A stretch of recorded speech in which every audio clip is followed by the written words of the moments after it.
we need to talk about the indie sci-fi film Volition.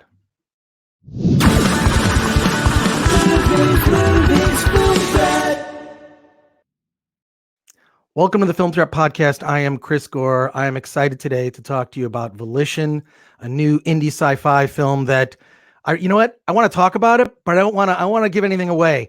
I'm pleased to introduce the co-screenwriter and producer of Volition, Ryan W. Smith, and his brother, Tony Dean Smith, co-writer and director. I love the hats, guys. Yeah, we're huge baseball fans, or we both have bad hair days, and you'll have to figure that out. It's mostly bad hair day, but it's coast to coast. So that's right. Well, my headphones cover up the bad hair days for me. But I'm really excited to talk to you about this film Volition because it definitely is in the realm of indie sci-fi. I also see it in the realm of thriller, but it reminds me of one of my all-time favorite noir films, DOA. DOA is about a guy trying to solve his own murder. And I kind of feel like I feel like the film has, like, while indie sci-fi may be the category that, you know, the video on demand may throw you into, I feel like this is definitely cross genres. So I really want to talk to you both about what inspired this, and was DOA in your mind? Are you there've been several remakes of the movie DOA. But I'm really curious what your thinking was in putting this together, and also what it's like to, be brothers and have rival sports teams, sort of throwing that into the mix. So tell me, this question is for both of you. I'm going to take myself offline because I want to hear what you have to say. Sure. Well, first of all, thank you for having us. Ryan and I are both just thrilled to be here and for you to be supporting Volition. So thank you so much. I've never seen DOA. I don't think Ryan has either, but it did come up in conversation. I remember somebody after we had made the film said that in passing, and I can see how it relates, a guy trying to stop his own death or murder, but no, for us, the roots of it really was, playing with, we can get into the depths of why, but, almost like a Twilight Zone episode. What's the one thing that a clairvoyant, somebody who was getting away with sort of using his ability in bad ways, what's the one thing that would maybe make him change his ways? And it was a death of his ability, the death of everything that he got used to. So that's where that sort of came from in some ways. As far as like the original concept, it's something that Ryan and I had been kind of kicking around for a little while. It's based on a short script that I wrote back in film school. But that film didn't have really the depth or the character or the thriller aspects. And so that's something that Ryan and I tackled together.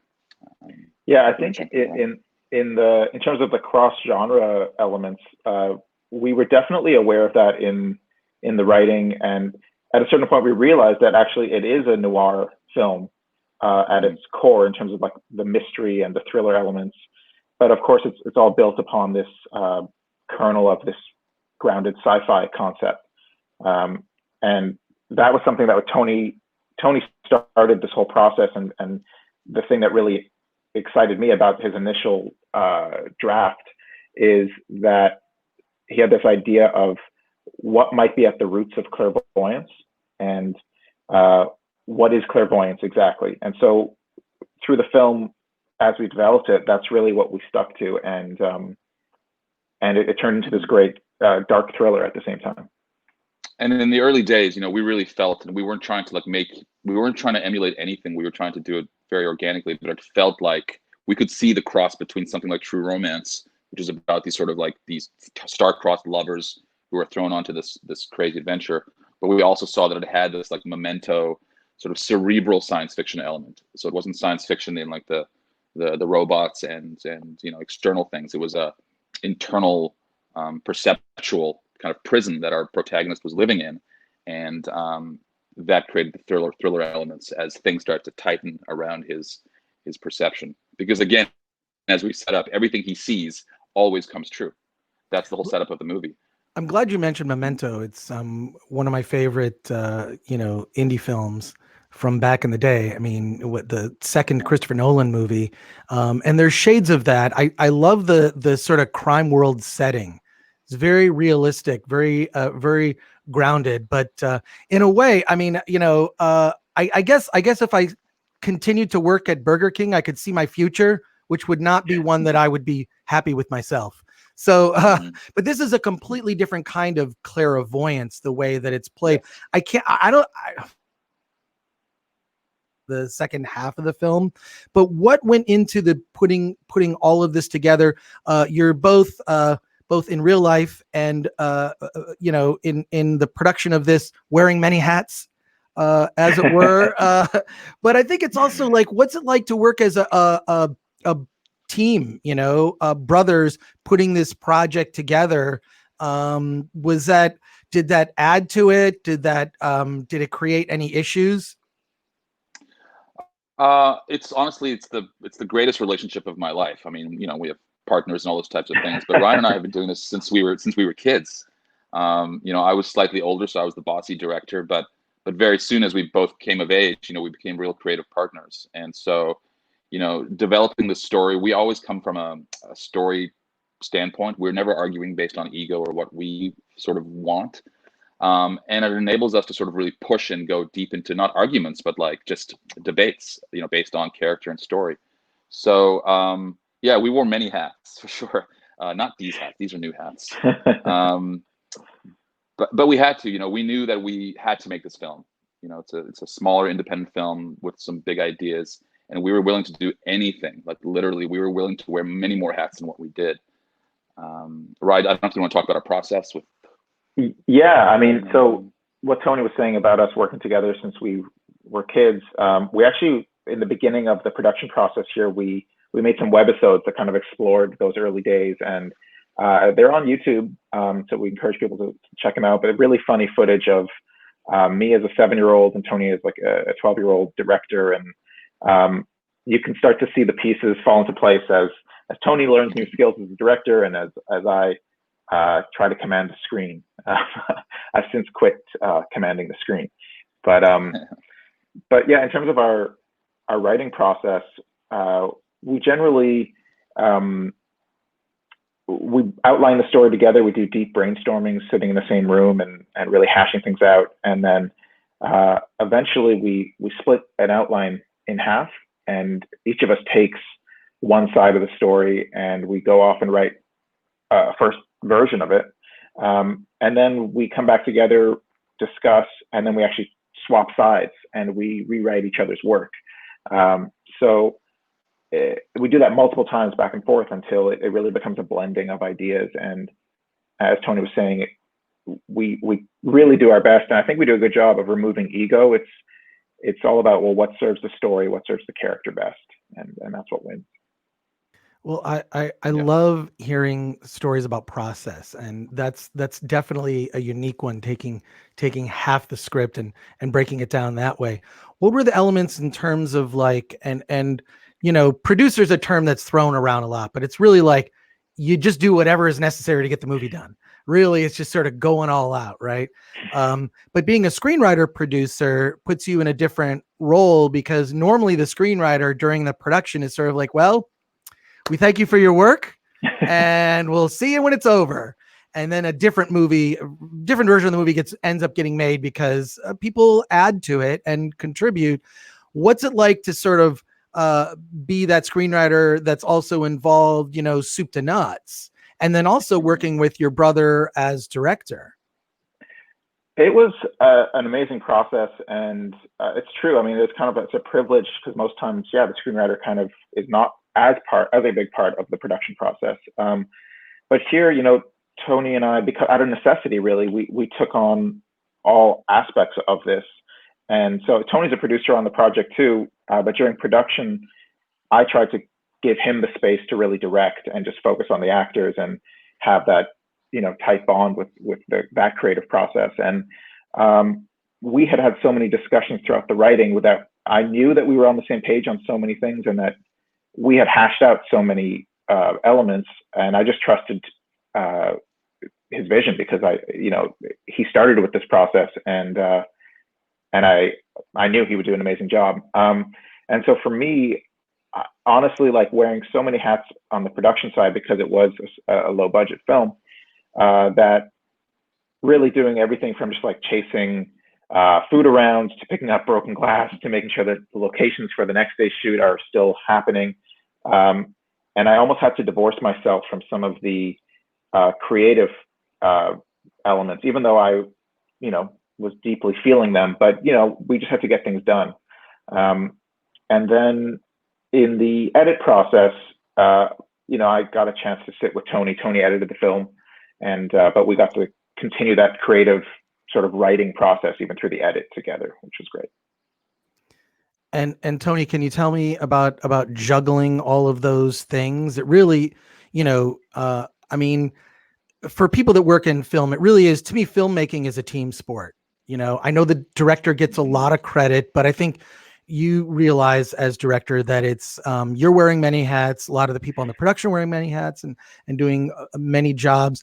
So what is it like to sort of strike that balance? And I'm really curious about both of you, your influences for this film, because I do like the genre, the sort of genre mixing. It sort of transcends a bunch of genres. Mm-hmm.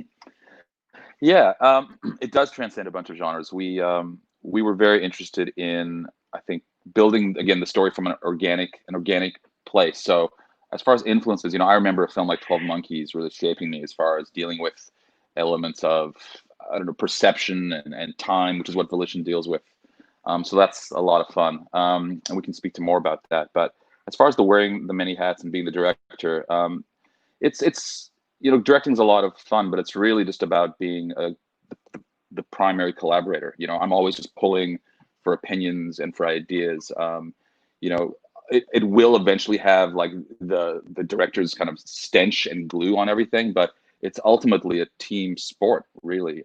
I'm okay taking the decisions and being right and wrong, but I'm only as good as the actors and as good as my crew. And so we really made sure to hire just really great people and people that like really got the script, were very passionate about it. They knew that it was a lower budget film. So then they all wanted to do it because they loved the concept. It was something that they had never seen clairvoyance done this way either.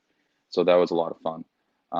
And then, yes, as far as influences, again, something like 12 Monkeys had a big piece of sort of my childhood in there, which I think is in the film as well. Anything to add, Ryan, as far as influences? I know Back to the Future, all the classics that we all grew up with.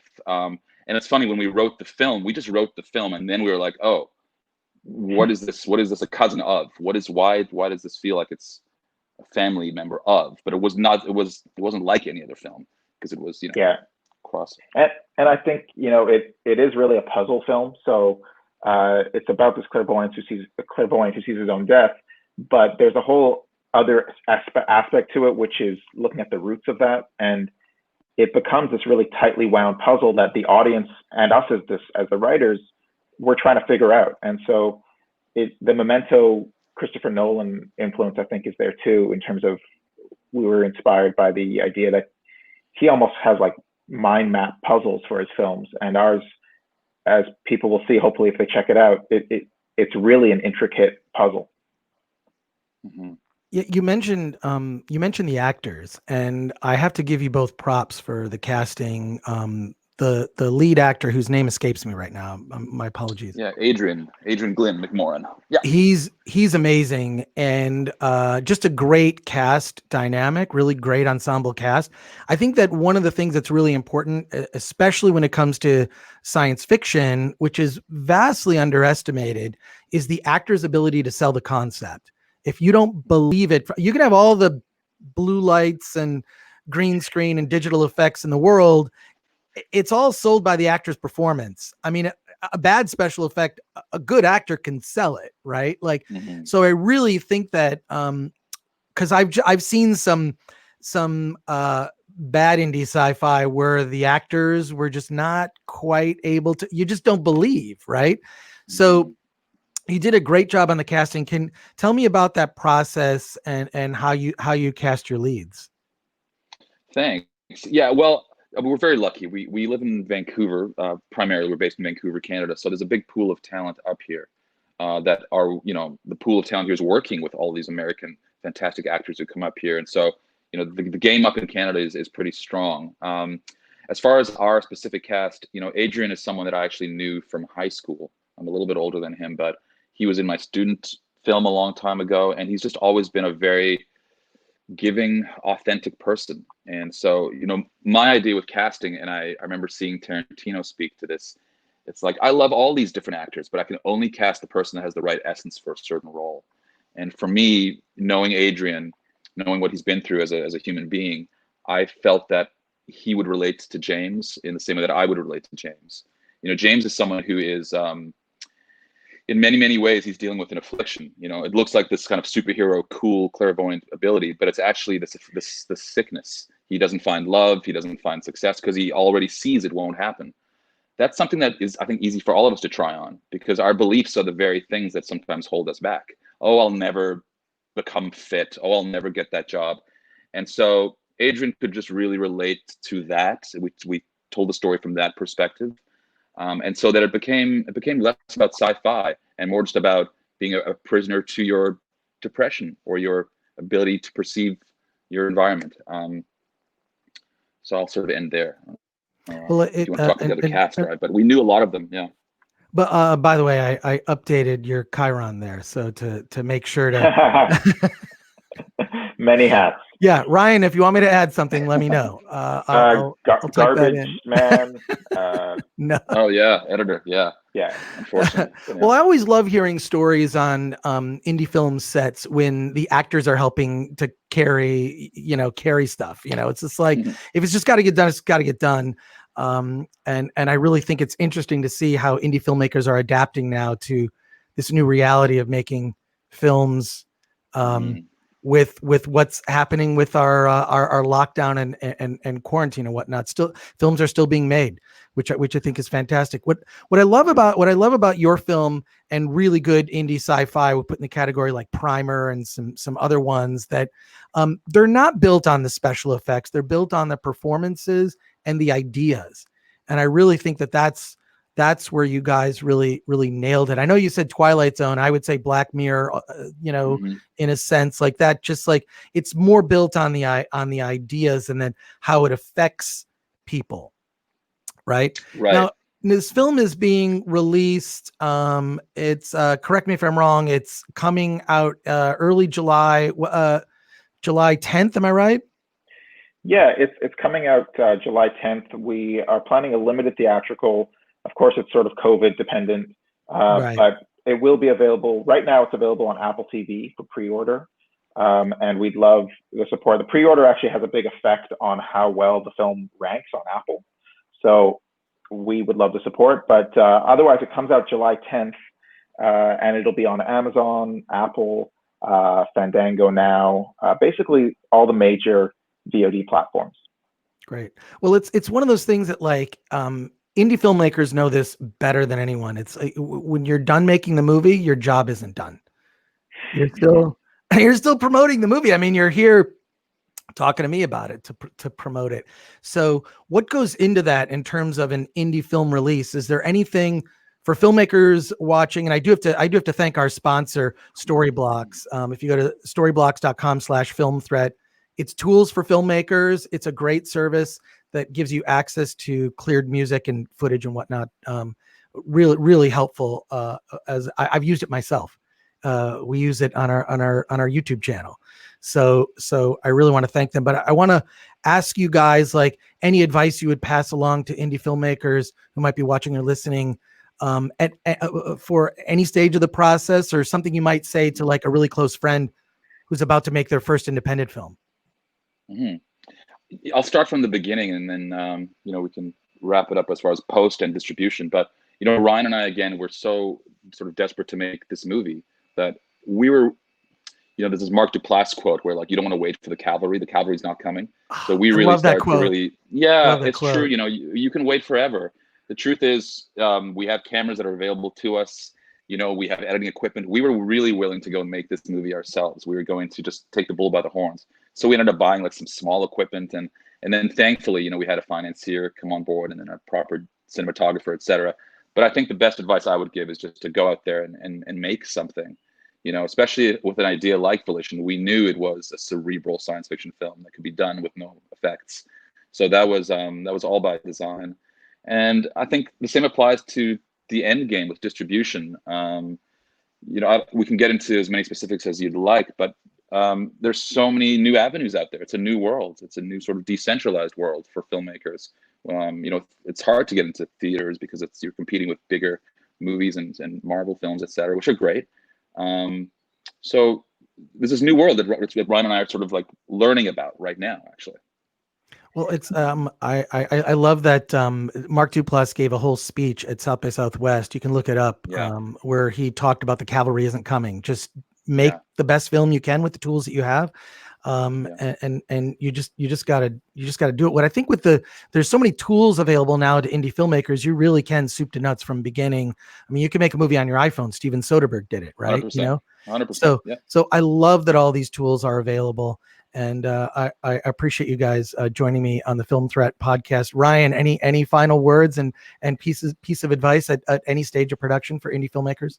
I would just say to really go for it and believe that if you don't know what's next, you can learn about it. I mean, all the information is available online. We've really learned the whole process just by doing it, and now even the distribution side and the marketing side, and we used to think you had to hand it over to somebody, and now we're seeing that you really can do it yourself. So just take the leap. That's what I'd recommend. Awesome. Well, I believe that I love your big budget factory films from big studios like your Marvel, Disney, Star Wars, Pixar, whatever. I love those. But it's like, if that's all you watch, then it's like eating fast food every day. You're going to get sick. And I feel independent films are part of a balanced media diet. I feel it's important to support independent filmmakers like yourself. So I encourage anyone listening or watching, check out Volition and check out some of the other independent films that we've talked about on the Film Threat podcast. And Ryan and Tony, thank you so much for joining us today. I love the hats. It's really, I love it. I think it's awesome. Great. Thanks, Chris. You don't see us underneath. So. Thank you so much. All right, Volition, July 10th. Check it out. Thanks a lot, guys. Thanks, Chris. Thanks, Chris.